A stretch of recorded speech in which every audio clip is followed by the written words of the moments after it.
You are now watching Showbiz Snob, your daily showbiz update. Ginulantang nga ni Kiko Estrada ang kanyang naging mga pahayag sa naging interview ni OG Diaz. Si OG Diaz ay ang former manager ni Heaven Peralejo. Ibig sabihin, hindi na po siya ang present manager ngayon ni Heaven.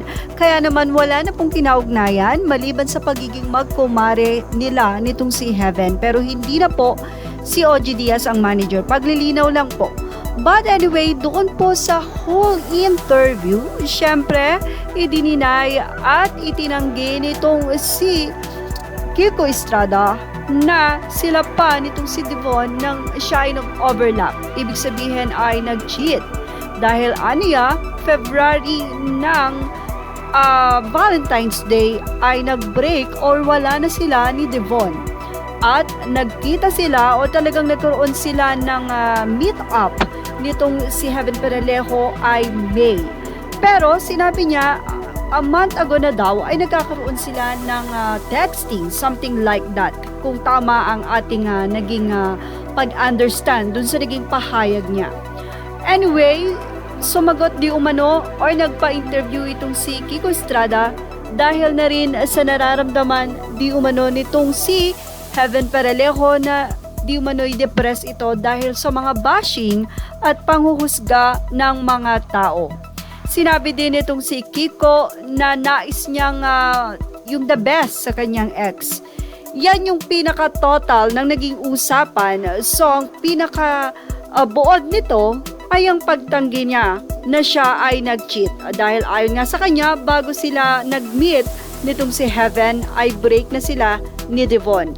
Kaya naman panawagan ng mga netizen, kailangan nating madinig ang side ni Devon. Samantala, narito ang naging komento ng mga netizen mula sa comment section ng vlog or interview na ito ni OG Diaz. Si Mid Walker, sinabing Devon si Ron has been fighting all of this all alone. She does not have a great family background from huge artistic clan like Kiko. She does not have a superb manager such as Ogie Diaz like Heaven Peralejo has. She does not have a giant network that protects her like how ABS-CBN has been doing with Kiko and Heaven.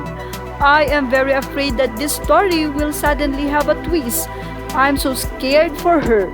Why do I have a feeling she will become the villain of the story in the end? Yan ang sinabi ng isa. Isn't it too biased that you ask Kiko's side when his girlfriend is your talent, Sir OG? Heaven's mom told Devon to shut up and she did. But here's Kiko, nagpa-interview pa. At marami pong nag-agree dito. Well, sabi nga natin, hindi na po talent ni OG si Heaven ngayon. Sabi ni Sheena Japson, Devon doesn't deserve this kind of man. Ayan ang sinabi nila. And si Elson Tachico, Devon's side needed to be heard. Sinabi naman ng isa si Imakeru, Devon just sit back and relax, Carmi is waving for them. Si Lancet Tamarak, I respect Miss Cheska. What really matters is Devon and Miss Cheska are in good terms. Beside, Devon is a strong, independent woman. At totoo naman po yun dahil kung matatandaan nyo ay nagbigay pa ng mensahe si Cheska kay Devon. Sabi naman ni Donabel Aloba, you didn't cheat but you're still a traitor, Kiko. Maybe walang overlapping but you're already anticipating for a breakup. There's no way you'll move on that easy. Tell your lies to the Marines. Mid Walker said, here's Kiko and his expertise with words again. You make it seems like you are faultless, the worst kind ill.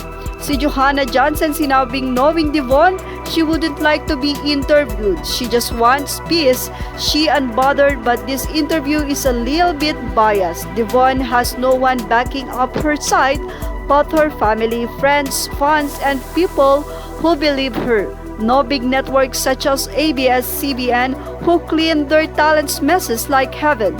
No manager like OG, no big and known family like Kiko since Devon has only few following. Some of the fans became really close to Devon's family and friends who also know the real story. Si RSL Lactao sinabing I can feel sincerity from Kiko. In a month, naka-move on na agad, hehehe, iba rin. And para kay Heaven, if wala po siyang ginawa na masama or nakasakit, no need ma-depress. Kasi you know in yourself, you have a clear conscience. Wish you all the best sa relationship nyo. Hope for the best kay Devon. Nag-agree naman ang maraming netizen at sinabi nilang yes, she's guilty because she is depressed. Sabi ni JL, to make the story short, this man has fall out of love to Devon. That's the reason why he is instantly moved on to Heaven. Let's just all accept that even normal people going through the same way as them. Si Johanna Jansen sinabing to be fair, dapat si Devon din to know her side. Si Inel Ruma sinabing the only good I've heard from this interview was when Kiko said she deserves the best and I am not the best for her. At si Christina Bando sinabing Kiko is trying to get the sympathy of the viewers through his flowery words and quotes so that people will be convinced that they are the victim, sugarcoat pa more. Zen Erica, action interview with Devon Zeron, please to know her side of the story. Cynthia Aurelio, I know Sir Oji will give Devon a chance to give her side of the story, but for now, I'm on Devon's side. Si Anli, nung ako iniwan ng walang sabi-sabi at malaman ko na may nabuntis palang iba, gumuho ang mundo ko at parang wala na akong lakas mabuhay. Pero nanalangin ako sa Diyos, hiniling kong pagalingin niya ang sugat sa puso ko at makapagpatawad ako. At lagi ko siyang pinapanalangin na mabuti siya at hindi ko siya siniraan sa mga kakilala ko. Tunay nga kapag sa Diyos ka lumapit, aalisin niya ang lahat ng bitterness sa puso mo at ngayon 6 years nang nakalipas, naiintindihan ko na kung bakit di kami nagkatuluyan. Happy ako sa buhay ko at happy rin ako para sa kanya. Ito dapat ang matutunan ng mga kabataan ngayon, huwag niyong iasa ang happiness niyo sa tao. Kasi kapag iniwan kayo, devastated kayo dahil yun ang nangyari sa akin. Dapat nating matutunan na hindi natin pwedeng hawak ang tao upang magstay sa ating buhay. Kung nakahanap man siya ng iba at kung niloko ka, let him go at mag-move on. Okay na at higit sa lahat, magpatawad sa gayon maging masaya kung anuman ang marating sa buhay. Well, napakaganda po ng sinabing ito ni Ann Lee. Ano pa nga ba? Tama naman, hindi dapat tayo magtiwala sa tao dahil hindi siya mag-i-stay. Kundi ang pagtitiwala natin ng kaligayahan natin ay ibigay natin sa Panginoon. Ganun pa man, marami ang nagdidemand na sana nga daw ay marinig nila ang side ni Devon. But for me, mas maganda na mas manahimik na lang si Devon, manalangin at bigyan siya ng tamang tao para sa kanya.